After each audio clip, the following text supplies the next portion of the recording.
Hello viewers and welcome to yet another episode of Crime and Road Safety Watcher. This program is proudly brought to you by your police service as a platform to interact with you, members of the public, in combating crime. My name is Elliot Kudzai Ganyani, and like all times, it is always an extraordinary privilege to have you along. We do hope you are enjoying your Easter holidays. We start off with a story where there has been disturbing robbery cases in Epworth area in Harare, where the criminals were targeting women and young children, robbing them of their belongings, including cell phones, laptops, among other things. 5 people have since been arrested in connection with these cases. The officer in charge, Epworth Police, spoke on this. We are currently investigating a case of theft. We arrested 5 people, 2 women and 3 men. Michael Gono, aged 43, Emilia Moyo, aged 38, Julius Mavangwa, aged 33, Simon Chitimbe, and Precious Nyabadze. They were arrested by members of the public when one of the victims managed to identify them when they had a breakdown in our policing area. They target women and school children.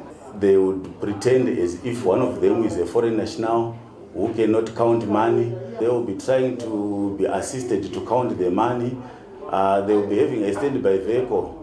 When they try to count this money, the one who is counting the money will just run away and get into the vehicle, which will already be in motion. I want to thank members of the public for assisting the police in effecting this arrest. So far, we are investigating 3 cases, and we think these people might have committed several offenses in other areas which is outside our policing area. Members of the public should not hesitate to phone the police, who should come and assist them. Effecting an arrest on their own may become very dangerous. Moving on, Rosefield Police in Harare reacted to reports of theft from car cases that have been happening in their policing area and managed to apprehend 3 suspects in connection with these cases. In our policing area, there was a rise in cases of theft from cars that were happening in and around Masasa business center. Criminals were committing these crimes between 1 p.m. and 2 p.m. We deployed police officers. A complainant who was driving a Land Cruiser came and parked his vehicle and locked the doors. A black Honda Fit vehicle appeared and parked just beside the Land Cruiser. There were 3 male occupants, and that vehicle had 3 different number plates, 1 in front, 1 at the back, and the 3rd number plate. That drew the attention of police officers who were carrying out the surveillance. Within some minutes, one of the criminals disembarked from the vehicle and opened the door of the Land Cruiser. That's when police officers pounced on those guys, and when they realized that they were cornered, the guy who had disembarked from the vehicle quickly went back into the vehicle, and they locked themselves inside that vehicle. That's how they were arrested and brought to the station. We referred the case to CID, theft from car department, for further management. As police, we would like to urge members of the public should not leave anything such as cash and laptops, among others, that draws the attention of these criminals to the vehicles. The complainant had left cash amounting to $3,000, and the police officers in the process managed to prevent the commission of crime. A reminder there to motorists to be always on the lookout for daring thieves. From that story, we are taking a short break. Do not move an inch. We will be right back.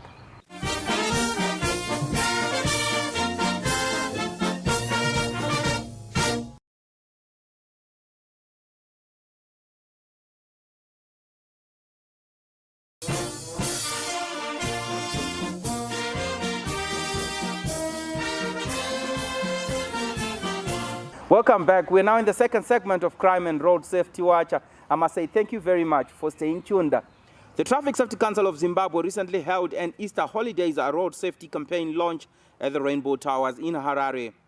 The launch has so far seen various road safety campaigns being conducted around the country. Various stakeholders attended the launch, where the Minister of Transport and Infrastructural Development, Honorable F.T. Mona, was represented by his deputy, Honorable Joshua Sako, as the guest of honor. Road traffic crashes have now become the single largest killer of young people between the ages of 25 and 45 years of age. In the world, in Zimbabwe, a road traffic crash occurs every 15 minutes. And this results in about 5 people being killed, whilst 38 people are injured every single day on our roads. Just last year, 2,089 people lost their lives on our roads. It is important that we not look at these facts not as mere figures, but as actual human beings. Clearly, the time comes when we need to collectively agree to put a stop to this worrisome trend and start reversing those numbers. We cannot continue on this trajectory. Apart from the aforementioned injury and death, road traffic crashes also have dire economic consequences to families of the affected and to the economy at large. In view of this, it becomes apparent that road safety awareness and education are at the core of maintaining the lifeline of Zimbabwe's most dominant means of transportation. The 2024 Easter period comes at a time when the government of Zimbabwe, through the Ministry of Transport and Infrastructural Development, has made great strides in rehabilitation, widening, construction of roads under the Emergency Road Rehabilitation Program. The wider and smoother roads seem to have unleashed the beast of recklessness and excessive speed in some of us. The benefits intended of the roads rehabilitation, repair, construction will come to nothing if we allow road accidents to continue unabated. We gather here in the aftermath of the fatal road crashes in Kwekwe and Beitbridge in the last 2 weeks. If motorists and road users do not reflect and self-introspect, this may be but a harbinger of events to come in the upcoming festive season. We have directed the teams on the ground to leave no stone unturned to ensure that road safety is observed this Easter holiday. I appeal to motorists to desist from speeding, night driving, using unfit vehicles, overloading, and being discourteous. Further to this, I urge motorists to avoid blatant disrespect of road traffic laws and driving under the influence of alcohol and other intoxicating substances. Road safety is everyone's business. The Easter period traditionally witnesses increased levels of both human and vehicular traffic on our highways and rural roads. This year, the Easter holiday comes soon after the closing of schools, hence the possibility of us experiencing a significant increase in traffic on our roads. It is for this reason that the Traffic Safety Council of Zimbabwe, as the leading agency for road safety in Zimbabwe, in collaboration with various stakeholders, including churches, traditional leaders, and the Zimbabwe Republic Police, among others, are now set to roll out Easter and safety education and awareness campaigns across all 10 provinces of the country. Honorable Kazembe Kazembe, the Minister of Home Affairs and Cultural Heritage, was represented by his deputy, Honorable Chido Sanyatwe. One of the Ministry of Home Affairs and Cultural Heritage major responsibility is to enhance road safety through traffic control and traffic law enforcement around the country. Therefore, the invitation for me to join others in aiding our voice through solidarity speech at the launch of the 2024 Easter Road Safety Awareness Campaign is most appropriate. The fact that the road remains the primary means of moving people and goods makes the need to address road safety high on government agenda. Other stakeholders also attended the event. The safety of our citizens on our roads is of paramount importance to us. Hence, we felt it befitting to throw our weight behind this occasion, one that is centered around the prevention of human life. the work of the Ministry of Transport and Infrastructural Development through the leadership of His Excellency, the President of Zimbabwe, Comrade E.D. Mnangagwa, will fall to nothing if road traffic crashes on our roads continue on the current trajectory. The safety campaign that are run during all peak traffic seasons are proving to be undeniable necessity, first by the carnage we continue to witness on our roads. In support of the Traffic Safety Council of Zimbabwe and its mandate in promoting the safe and responsible usage of our roads, the Insurance Council of Zimbabwe is adding its voice to the need to preserve life on our roads this Easter holiday. These road carnage affect the most economic activity. As partners, as stakeholders, we are challenged to ensure that we do all we can. It is safety first, there is no second chance. Let's drive to arrive alive during the Easter holidays and beyond. Moving on, the Zimbabwe Republic Police runs a number of schools around the country, and these schools are not just there to add numbers. They actually compete with the best in the country in both the academic and the extracurricular activities. As a motivational tool, Commissioner General of Police Tandabantu Godwin Matanga annually rewards outstanding students, teachers and headmasters through the Commissioner General of Police's annual Merit Awards. The latest of these awards were held at Mukushi Training Academy in Harare this past week. A number of students walked away with certificates and cash to highlight the previous year's academic and extracurricular excellence. The Commissioner General of Police was represented at this glamorous awards ceremony by the Deputy Commissioner General Administration in the Zimbabwe Republic Police, Deputy Commissioner General Stephen Mutamba. Education features first on the social development pillar in the National Development Strategy 1. The attainment of the country's vision of an upper middle income economy by the year 2030 is inevitably anchored on education. It is pleasing to note that in the year 2023, a total of 1,143 out of 1,156 grade 7 candidates passed the examination. This translates to an overall pass rate of 98.9% against the national pass rate target of 45.57%, as announced by the Zimbabwe Schools Examination Council, ZIMSE.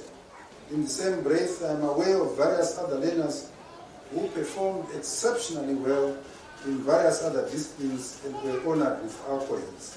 I commend you for your hard work and effort.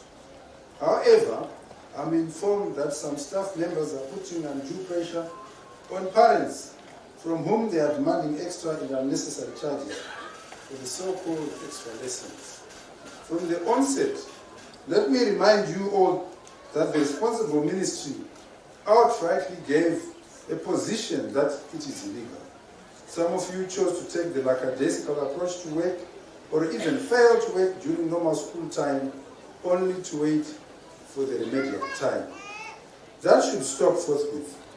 Those who feel uncomfortable to work in the classroom environment are free to come out in the open, and the organization will deploy them elsewhere.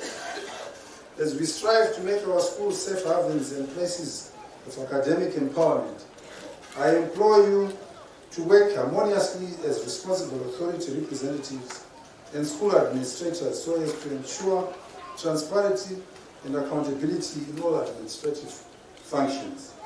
On our part as the responsible authority, we shall continue to support our schools with the necessary resources. It is also our plans that we continuously motivate our staff members in more ways than one.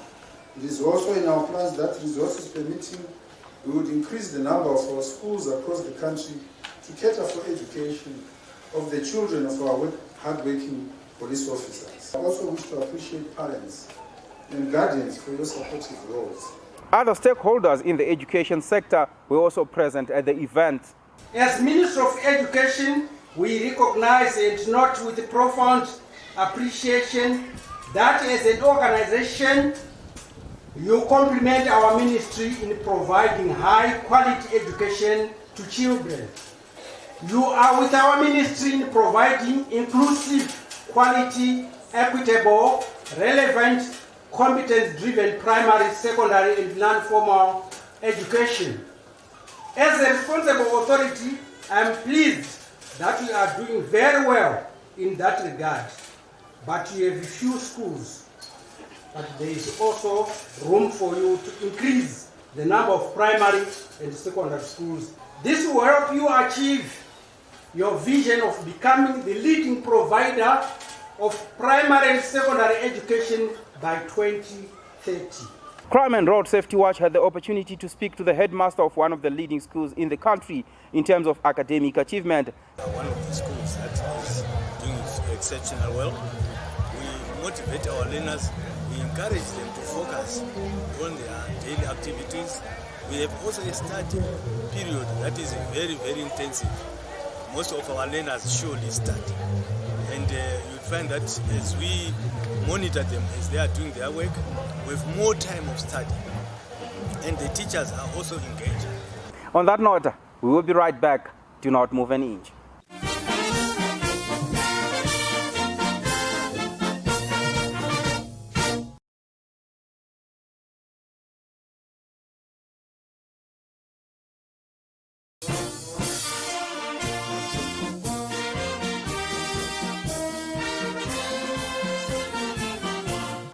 Welcome back. We are now in the third and final segment of Crime and Road Safety Watch. The Zimbabwe Republic Police Women Network recently held its inaugural Health and Wellness Day on the 23rd of March 2024. Now, this Health and Wellness Day came on the backdrop of the month of March, which is Women's Month. The event sought to encourage a healthy living for everyone through education, as well as reiterating the importance of exercise and sport to promote a healthy life. To this end, numerous programs were organized to make this event a reality. This included the 21, 10, and the 5-kilometer road races for both males and females. A 5-kilometer wheelchair marathon was also at stake for grabs. Congregants were also taken through physical exercises by professional health and wellness trainers from the police. The Deputy Commissioner General responsible for crime in the ZRP, who also happens to be the National Advisor for the Police Women Network, Deputy Commissioner General Lorraine Chipato, graced the event as the guest of honor. Prior to her speech, she was taken through various stands that exhibited at the event with a focus on the health and wellness of the people. Health and wellness is at center of every functionality of any human being, and importantly for women. This day, besides being a fun and sporting, mostly motivated by a very selfless and noble desire to extend a helping hand towards ZRP Human Network members who are diagnosed with cancer. As Women Network, we are ardently convicted by the philosophy that I am because we are. Our determined endeavor to inspire confidence and fortitude in every female police officer is made stronger and evident by the generous support from our partners and corporate world. Indeed, we remain grateful to their support, which has made this and numerous other policing endeavors a resounding success. Ms. Sylvia Stole-Fundire, Director General Mainstreaming Inclusivity and Wellness in the Ministry of Home Affairs and Cultural Heritage, was impressed by this noble initiative by the police. Your well-being is your responsibility. It is not the responsibility of the doctor, the nurse, or any medical practitioner. It is not the responsibility of your supervisor, your boss at the office. I am so proud to be a member of the Ministry of Home Affairs and Cultural Heritage. Why is that so? We are one ministry that has embraced the call from the Public Service Commission to ensure that we set aside space and facilities for our staff members to embark on wellness sessions every Wednesday afternoon. When we talk of wellness, we are not just talking of the physical fitness. We are also talking of mental well-being. We are also talking of psychological well-being. We're also looking at the diet that we eat. We're also looking at the interpersonal relationships that we have, be it at home or at the office. And it is important for us to prioritize wellness. When we embark on any activities that have to do with wellness, let's include our colleagues with disability, persons with disability. For our colleagues with disability, let's continue to emphasize and participate on issues to do with our well-being. I'm sure as time goes on, we will have more and more events like these ones. If you are living with disability, you are not different from everyone. As Z-Therapy Women Network, we embrace diversity. The chairperson, Z-Therapy Women Network, Commissioner Grace Ndou, also echoed similar sentiments in terms of the importance of health and wellness of the people. Investing in health, you are investing in your future. I wish to assure you that this selfless gesture will remain indelibly attached in the hearts and minds of Zimbabwe Public Police Women Network members diagnosed with cancer, their families, and indeed the entire organization. The Z-Therapy thanks everyone who participated to make this inaugural event a reality. Remember, your health is what you make it. Take time to exercise and periodically visit medical practitioners for checkups to lead a healthy lifestyle. We now move on to people who are on the police wanted list. This week's wanted persons are from Mashonaland East Province, to be precise, from Marondera, where Dombo Police is looking for Ronald Makoni, age 26, of Beehive Preschool, Gombo Business Center, Marondera, in connection with a case to do with having sexual intercourse with a young person. Dombo Police is also looking for Ashley Madamombe, aged 40, of house number 7, 4th Street, Yellow City, Marondera, for a murder case. Lastly, Dombo Police is also looking for Clint Tongani, aged 37, of house number 2, Rushingo Street, Rujeko, Marondera, in connection with a rape case. Should you have information that may help in locating any of these wanted people, please feel free to visit or contact any nearest police establishment. Alternatively, you can link with us on any of the following details. Our national complaints desk number is 0242 703 631. Visit our website www.ztherapy.gov.zw. You can link with us on our email feedback@ztherapy.gov.zw. Talk to us on our X handle @Police Zimbabwe. You can also follow and like us on our Facebook page, Zimbabwe Republic Police. To those who may have missed any of our Crime and Road Safety Watch programs, you can also watch these on our Z-Therapy YouTube channel, Zimbabwe Republic Police. It has been a pleasure having you along. Until we meet again next time, do enjoy the rest of your Easter holidays. From the Crime and Road Safety Watch crew behind the scenes, Zimbabwe Republic Police, and I, Elliot Kudzai Ganyani. See you next week.